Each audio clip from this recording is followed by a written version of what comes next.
வித்யா, நீ எதுவும் பேசாதன்னு நான் அப்பவே சொன்னேன்ல. பாரு, கோவத்துல பாதி சாப்பாட்டுல எந்திரிச்சு போயிட்டான். அம்மா, உங்களுக்காக தான் அவங்கிட்டே பேசிட்டு இருந்தேன். நீங்க என்னையே குறை சொல்றீங்களா? எனக்கு இதுவும் வேணும், இதுக்கு மேலேயும் வேணும். நல்லதுக்கெல்லாம் காலமே இல்லாம போயிடுச்சு.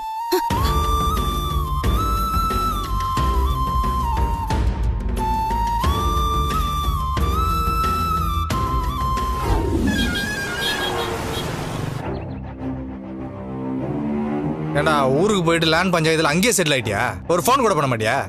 சாரிடா மச்சான், 2 நாள்ல நான் வந்துடலாம்னு நினைச்சேன். ஆனா என் பங்காளிங்க தான் இறங்கி வராம ரொம்ப இழுத்து அடிச்சிட்டானுங்க. இப்போ அது பிரச்சனை முடிஞ்சா இல்லையா? பிரச்சனைலாம் முடிஞ்சுதுடா. அது திரும்ப ரெஜிஸ்ட்ரேஷனுக்கு போகணும். சரி அதை விடு, உன் மேட்ரு எந்த லெவலில் இருக்கு அதை சொல்லு. எதுவுமே மாறலடா. நீ போகும்போது எப்படி இருந்துச்சோ அதே மாதிரி தான் இப்பவும் இருக்கு. வர வர இந்த வித்யாவோட குடைச்சல் தாண்டா அதிகமாக இருக்கு. அந்த டென்ஷன்ல டார்ச்சர்ல நானே சீக்கிரம் டிக்கெட் வாங்கி போய் சேர்ந்துரும் போல இருக்குடா. என்ன மச்சான் இப்படிலாம் பேசிக்கிட்டு இருக்க? டேய், நான் அந்த அளவுக்கு நொந்து போயிருக்கேன்டா. அந்த காலத்துல முனிவர்கள்லாம் தவம் பண்ணி சாகாவரம் வாங்கிட்டு வருவாங்கன்னு சொல்லுவாங்கல்ல, கோமதி அப்படி ஒரு வரத்தை வாங்கிட்டு வந்திருக்கா போல இருக்குடா. டேய், என்ன பண்ணாலும் சாகவே மாட்டேங்கிறாடா. நான் அவளுக்கு விஷம் கொடுத்தேன், பிரேக் ஒயரை கட் பண்ணேன், கரண்ட் ஷாக் வச்சேன், எல்லாமே மிஸ் ஆயிடுச்சு. என்ன பண்ணாலும் அவன் ஏதாவது ஒரு வழியில எஸ்கேப் ஆயிட்டே இருக்காடா. மச்சான், உன் அட்டெம்ப்ட் எல்லாமே மிஸ் ஆகுதுன்னா உன் பிளானிங்ல தான் ஏதோ பிரச்சனை இருக்கு.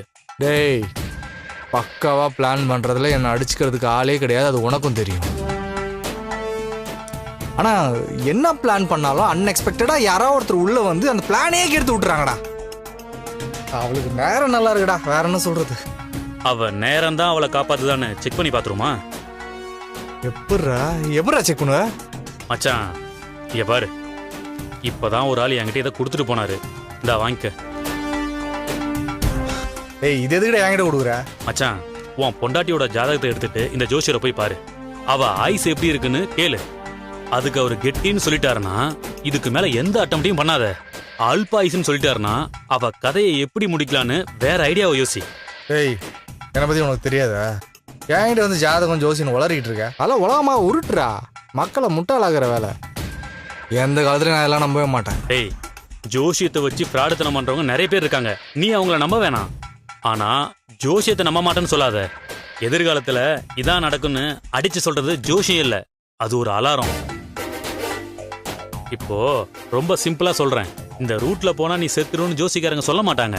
ஆனா இந்த ரூட்ல நிறைய பள்ளம் மேடு இருக்கு, பார்த்து போன்னு எச்சரிக்கை தான் பண்ணுவாங்க. அதுக்கேத்த மாதிரி நம்ம கவனமா இருந்துட்டா பிரச்சனையில இருந்து தப்பிச்சுக்கலாம். அது மட்டும் இல்லடா, இந்த ஜோசியரை நான் ஏற்கனவே பார்த்திருக்கேன். இவரு அறகுறையான ஜோசியரும் இல்ல, ஃப்ராடும் கிடையாது. என் சொந்தக்காரர் ஒருத்தர் ரொம்ப ஹெல்த்தியா இருந்தாரு. அவரு 100 வருஷம் இருப்பாருன்னு நாங்களாம்